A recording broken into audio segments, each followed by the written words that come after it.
Irlanda pode estar prestes a mudar o mapa da Europa. E é importante a gente entender por quê. Bem-vindos a essa edição. Hoje o nosso foco é a reunificação da Irlanda. Sabe, é um tema que saiu assim das páginas de história e dos sonhos distantes para se tornar um projeto político, social, econômico, bem concreto. E o interessante, com base nos materiais que a gente analisou, é que o debate atual está muito focado em como fazer isso de forma inclusiva, diversa e, olha só, com olho no desenvolvimento sustentável. A nossa missão aqui é entender como essa possibilidade se tornou tão real. Vamos explorar juntos os potenciais econômicos, culturais, políticos, não só para a ilha, mas para o cenário europeu como um todo. Exatamente, e é crucial notar que, pelas fontes, a discussão vai muito além da simples questão territorial. É vista como uma oportunidade histórica, sabe? Para superar divisões de séculos, abordar desigualdades que estão lá arraigadas e, quem sabe, construir um modelo político genuinamente plural, mais adaptado ao século XXI. Ok, então vamos mergulhar nisso. A base de tudo, parece, é o Acordo da Sexta-feira Santa, lá de 1998. Ele é mais do que um tratado de paz, certo? É tipo a chave jurídica para essa conversa toda. Sem dúvida alguma, o Acordo da Sexta-feira Santa é o alicerce. Ele não só encerrou décadas de conflito violento, que já é enorme, mas estabeleceu um princípio fundamental, o direito à autodeterminação. Ele diz basicamente que o status constitucional da Irlanda do Norte só pode mudar com o consentimento da maioria da população, e isso expresso democraticamente, em referendos tanto no Norte quanto na República da Irlanda. Então, o que talvez não se imaginava tanto na época é que o próprio acordo criou o mecanismo para uma futura reunificação. O mecanismo que ficou ali meio adormecido. Exato. Era uma cláusula pensando na estabilidade, no respeito às diferentes aspirações, mas que com o tempo e com as reviravoltas políticas ganhou uma relevância totalmente nova. Colocou o poder de decisão nas mãos das pessoas, não só dos governos. É um marco democrático muito forte. E aí entra o elemento que, realmente sacudiu o tabuleiro. O Brexit. Como é que a saída do Reino Unido da União Europeia conseguiu reacender tão forte essa chama da reunificação? Parecia algo mais para um futuro distante, O Brexit foi o catalisador. Assim, inesperado. Para evitar uma fronteira física na ilha da Irlanda, o que seria um desastre, poderia reacender tensões, foi negociado o protocolo da Irlanda do Norte. E esse protocolo criou uma situação, digamos, única. A Irlanda do Norte continua, formalmente, no território aduaneiro do Reino Unido, mas na prática, para a circulação de bens, ela segue alinhada a muitas regras do mercado único europeu. Ah, entendi. Quer dizer, ela ficou com um pé em cada canoa, comercialmente falando. Precisamente. E essa posição híbrida deu à Irlanda do Norte um acesso privilegiado ao mercado da União Europeia, que o resto do Reino Unido perdeu. De repente, a região se tornou um ponto estratégico, uma espécie de ponte econômica entre a Grã-Bretanha e a UE. Isso não estava nos planos originais de ninguém, mas aconteceu. E quais as consequências práticas disso para a ideia de unificação, assim, no dia a dia? Olha, fortaleceu enormemente o argumento econômico. Uma Irlanda unificada estaria totalmente integrada à União Europeia, certo? Capitalizando essa vantagem única da Irlanda do Norte. As fontes apontam um potencial significativo para atrair investimento estrangeiro direto, facilitar cadeias de suprimento, impulsionar o crescimento econômico na ilha como um todo. A Irlanda do Norte passou de uma região vista por alguns como um fardo econômico para um ativo estratégico em potencial. Claro, como as fontes também ressaltam, transformar esse potencial em realidade não é automático, Exige um planejamento muito cuidadoso, muito diálogo social e políticas públicas focadas em garantir que os benefícios dessa integração sejam sentidos por todos, não só por alguns setores. A ênfase está muito em políticas progressistas e inclusivas. E aqui é onde a coisa fica bem interessante, porque a narrativa clássica contra a reunificação sempre bateu na tecla do custo, Aquela ideia de que seria financeiramente impossível para a República da Irlanda bancar a Irlanda do Norte.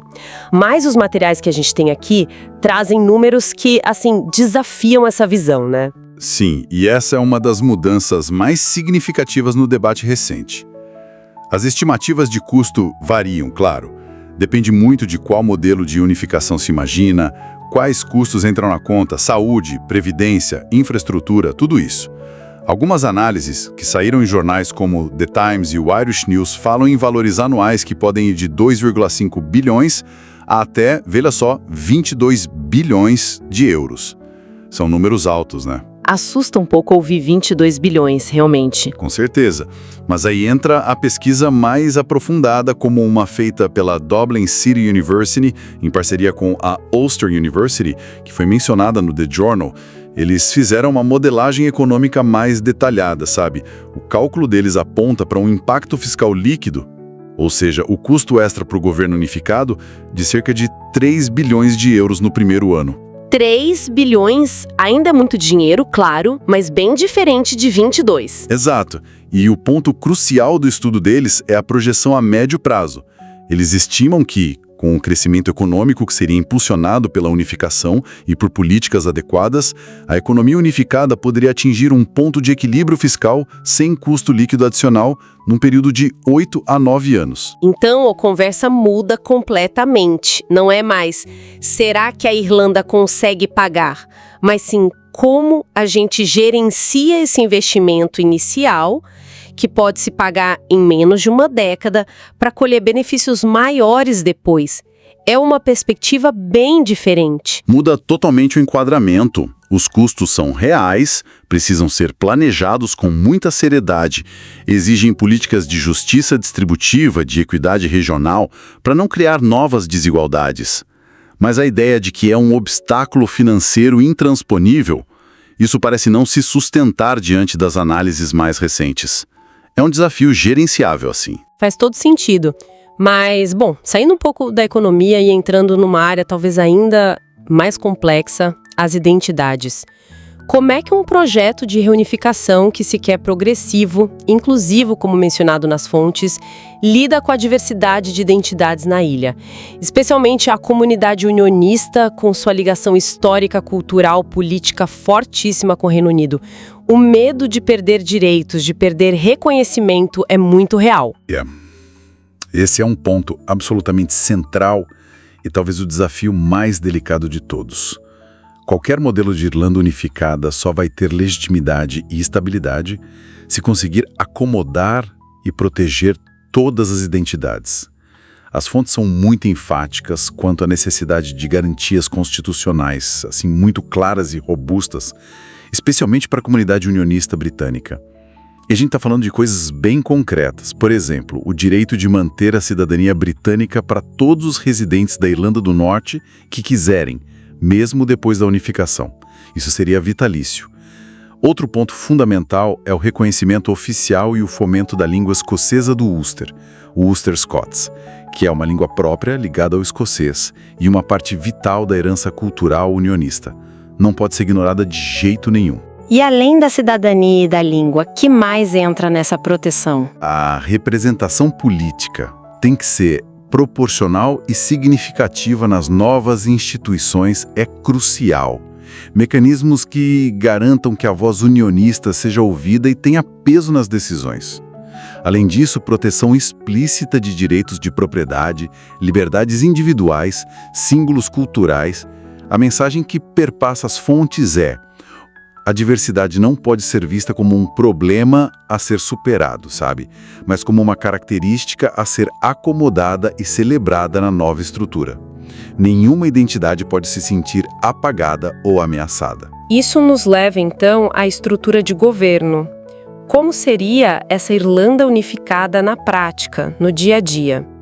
Os materiais mencionam alguns modelos que estão sendo discutidos, né? Sim, embora tenha nuances, 2 modelos principais costumam aparecer mais no debate.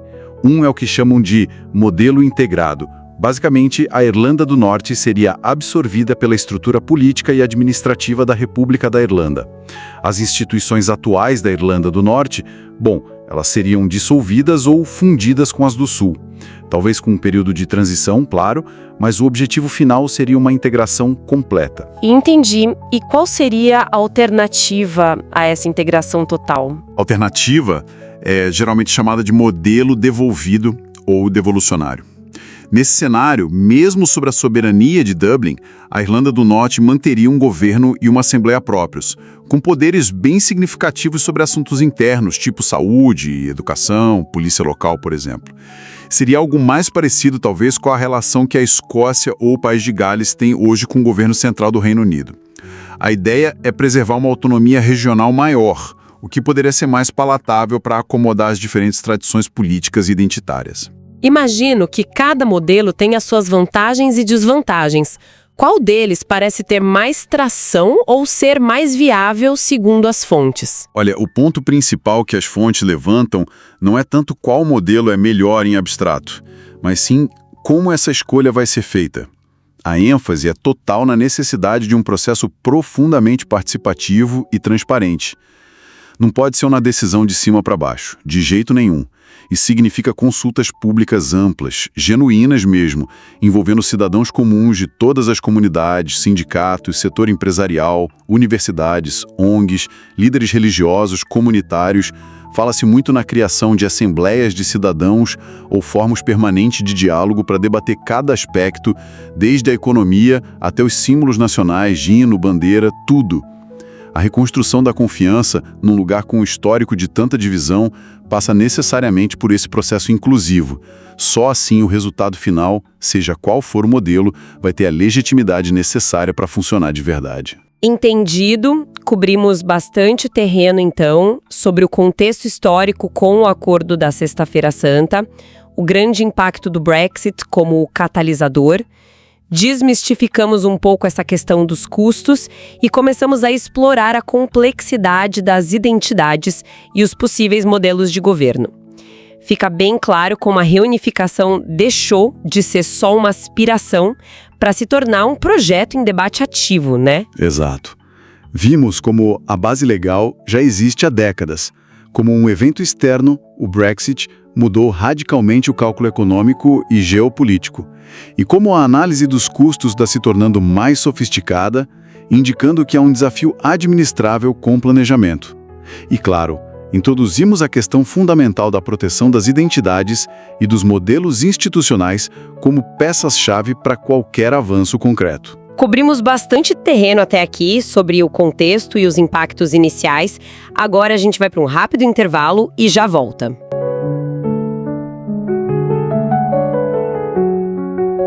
Bem-vindos de volta à nossa exploração. Nesta parte aqui da nossa edição, a gente vai mergulhar um pouco mais fundo nessa virada de chave, né?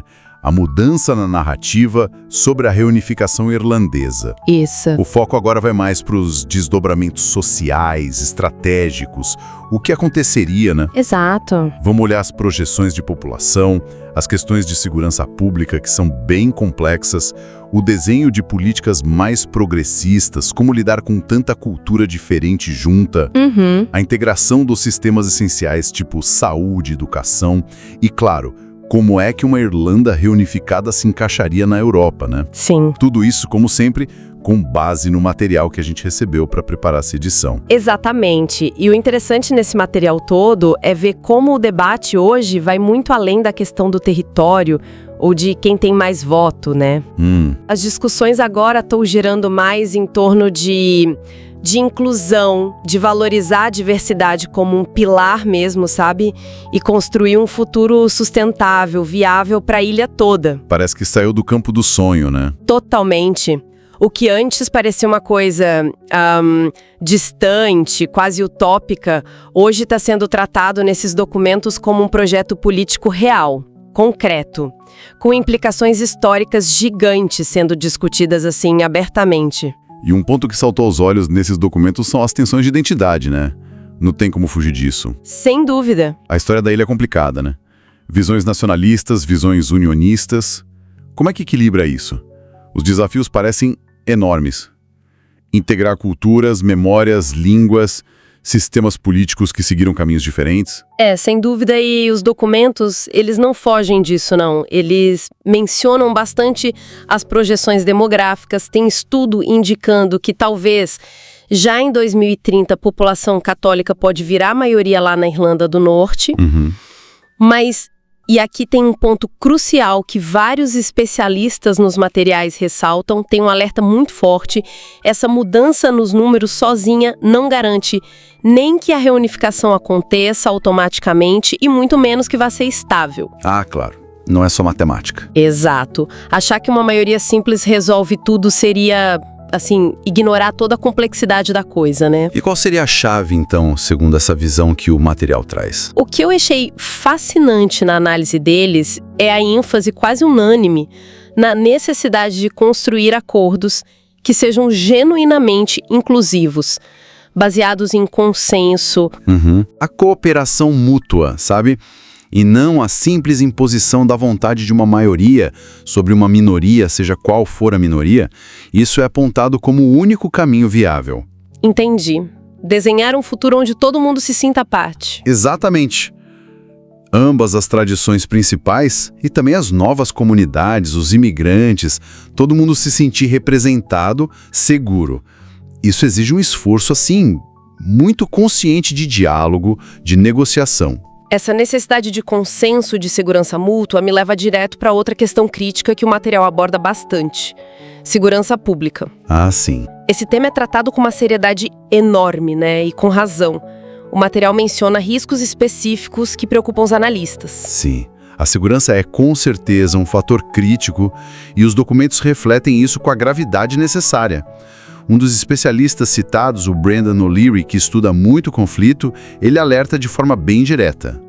Que a maior ameaça à estabilidade numa transição não viria talvez da violência em si, mas da falta de um planejamento cuidadoso antecipado para essa transição. Faz sentido, a falta de preparo, né? Isso.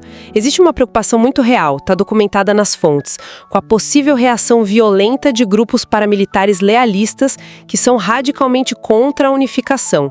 Ignorar esse potencial de destabilização seria um erro, assim, gravíssimo. Compreensível o receio. E diante desse risco, que tipo de medida, de estratégia, o material sugere para mitigar essa ameaça e garantir alguma estabilidade? Olha, os documentos apontam para um caminho que exige reformas estruturais bem profundas, especialmente na Polícia da Irlanda do Norte, o PSNI. Certo. E não é só mudança cosmética, sabe? É alterar a composição, supervisão independente e, crucialmente, investir pesado em treinamento especializado. Que tipo de treinamento? A gente está falando de capacitação em prevenção de conflitos, mediação comunitária, policiamento em sociedades divididas. Além disso, dão muita ênfase em desenvolver protocolos robustos de proteção civil para que as comunidades se sintam seguras durante e depois de qualquer transição. O ponto central é esse. Garantir o direito universal à segurança pública é visto como a base fundamental. Sem segurança para todos, o projeto todo, bom, ele fica comprometido, né? Fica claro que a segurança é um pilar que não dá para negociar. Mas, além de garantir a segurança e tentar acomodar as diferentes identidades, o material que a gente analisou fala também de um projeto progressista, junto com a ideia de reunificação. O que exatamente essa visão de futuro envolve? Essa ideia de projeto progressista é apresentada como uma visão bem ambiciosa, sabe? Abrangente. Não é só juntar território, é construir uma sociedade diferente na qualidade, mais justa, mais equitativa.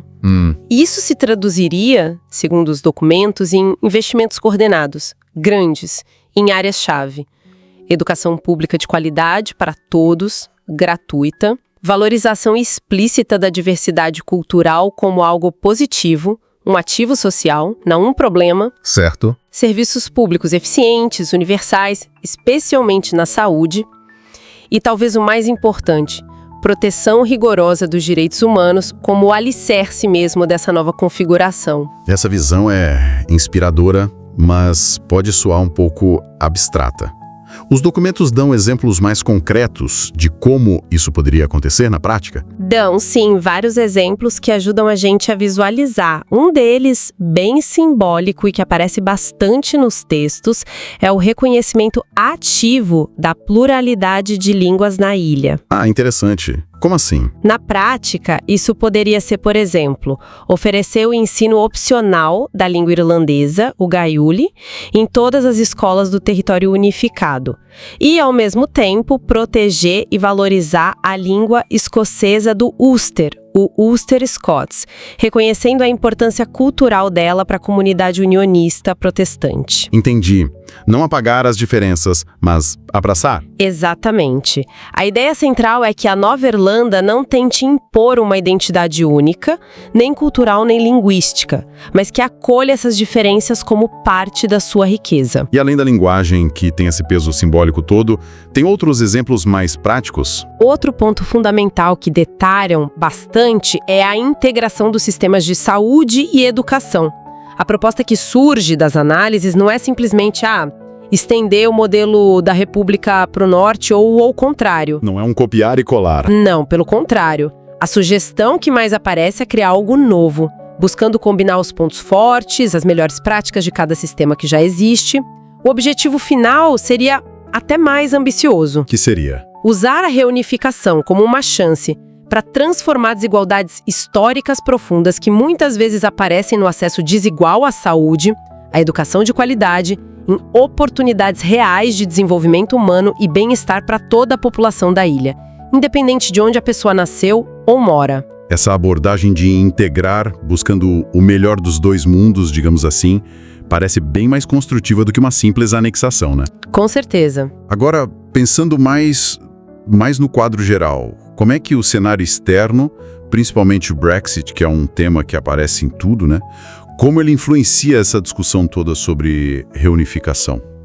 O Brexit é apontado nos materiais como um fator que mudou radicalmente as regras do jogo, reposicionou completamente o debate sobre o futuro da ilha. De que forma? A saída do Reino Unido da União Europeia criou não só aquela fronteira alfandegária no Mar da Irlanda, mas também novas dinâmicas políticas, econômicas, que afetam diretamente as relações norte-sul na própria ilha. Certo. Nesse novo contexto, as fontes sugerem que uma Irlanda unificada poderia surgir não só como um ator regional, mas como um protagonista relevante dentro da própria União Europeia. Interessante. E como essa relevância poderia se manifestar na prática? Bom, com o modelo econômico integrado, né, cobrindo a ilha toda, funcionando como um mercado único dentro da UE, o país poderia fortalecer muitos laços comerciais, científicos, ambientais com o continente. Tem documentos de análise econômica que sugerem um potencial considerável para atrair novos investimentos estrangeiros. Talvez empresas vejam a ilha unificada como uma porta de entrada estável, que fala inglês, além do irlandês, claro, para o mercado europeu. Uma ponte, talvez. Uma ponte, exatamente. E, além disso, essa integração facilitaria consolidar políticas ambiciosas para a transição energética, para a sustentabilidade, alinhadas com as metas europeias. E além da economia e da política interna da UE, o material aponta mais alguma coisa? Sim, tem uma dimensão que os materiais enfatizam bastante, o potencial simbólico de exemplo. Como assim? Uma Irlanda que conseguisse se reunificar de forma pacífica, democrática, inclusiva, construída no diálogo, no respeito mútuo depois de décadas de conflito. Isso poderia servir de inspiração global, sabe? Entendi. Mostrar que é possível. Exato. Seria um exemplo poderoso de como o diálogo construtivo, a participação cidadã ativa, o respeito genuíno pela diversidade podem sim superar divisões históricas profundas que pareciam intransponíveis. Mostraria para o mundo que dá para estabelecer novos paradigmas democráticos de convivência, mesmo em lugares com passado de violência, de sectarismo. Uma demonstração prática de que cooperação e respeito podem construir um futuro melhor. Exatamente, que podem pavimentar um futuro mais promissor. Então, tentando amarrar a mensagem principal que a gente tira desses materiais que analisamos nesta edição, a reunificação irlandesa está sendo vista cada vez mais não como uma simples mudança política ou um redesenho de fronteira. Não mesmo. Ela é descrita de forma bem consistente nos documentos como um projeto muito mais ambicioso, uma reconstrução social, histórica, cultural. Profunda. Um projeto que, para dar certo, precisaria se basear em princípios de inclusão radical, democracia participativa e justiça social de verdade. Perfeito. E é muito interessante notar como a questão dos custos, que sempre foi usada como um obstáculo quase intransponível, né? Como ela é tratada nos estudos mais recentes que estão no nosso material. Como eles tratam isso? Análises de centros de pesquisa respeitados, como a Dublin City University, por exemplo, elas trazem estimativas que, embora reconheçam que vai ter custo de transição e significativo, eles argumentam que esses custos são, na verdade, administráveis. No médio e longo prazo, dá para dar conta. E qual seria o segredo? A chave para isso, segundo esses estudos, seria uma gestão fiscal extremamente responsável, prudente, combinada com políticas públicas focadas estrategicamente no bem-estar coletivo e em fomentar um desenvolvimento econômico sustentável para a ilha inteira. Algumas projeções chegam a indicar que um ponto de equilíbrio financeiro poderia ser alcançado em menos de uma década depois da unificação, se for bem gerenciado. O que, claro, reforça a ideia de que, embora seja complexo pra caramba, o projeto é potencialmente viável economicamente, desde que tenha planejamento, gestão. Justamente. A mensagem central que parece sair de forma consolidada dos vários documentos é essa: com planejamento estratégico, cuidadoso, detalhado, que antecipe os problemas. Sim. Com participação ativa, significativa, contínua da sociedade civil, de todas as comunidades, em todo o processo. E com políticas públicas integradas, bem desenhadas, focadas no longo prazo.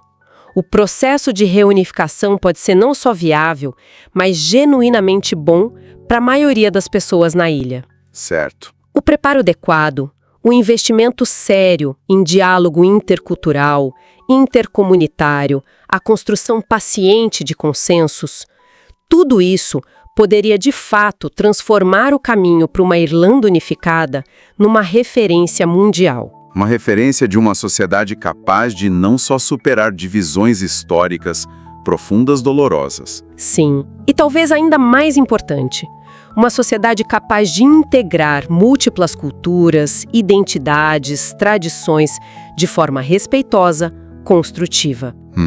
Que seja comprovadamente mais justo, mais próspero e ecologicamente mais sustentável para todo mundo.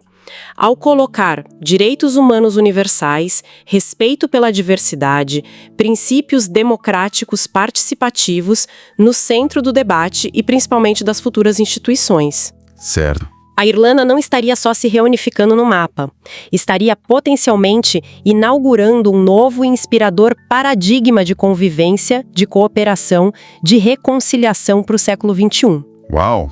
Isso tudo deixa a gente, sem dúvida, com uma reflexão muito importante sobre esse momento histórico que os materiais descrevem, né? Com certeza. Parece que a gente está diante de uma chance talvez única de ver um novo modelo de convivência, de superação de conflito nascer, justamente a partir de uma das disputas mais longas e complexas da história europeia recente. É verdade. A grande questão que fica no ar é: tá pronta para abraçar essa oportunidade e os desafios gigantescos que ela traz junto? A gente gostaria muito de saber o que vocês pensam sobre isso. Deixem seus comentários, curtam esta edição se acharam interessante e, claro, inscrevam-se no canal para mais explorações críticas e aprofundadas como esta. Foi um prazer mergulhar nestas informações e reflexões hoje. Lembrem-se que o podcast vai ao ar de segunda a sábado, sempre buscando trazer conteúdos importantes e relevantes. Os links para as fontes que serviram de base para a criação desta edição e também para o acesso a outros artigos relacionados se encontram na descrição. Até a próxima!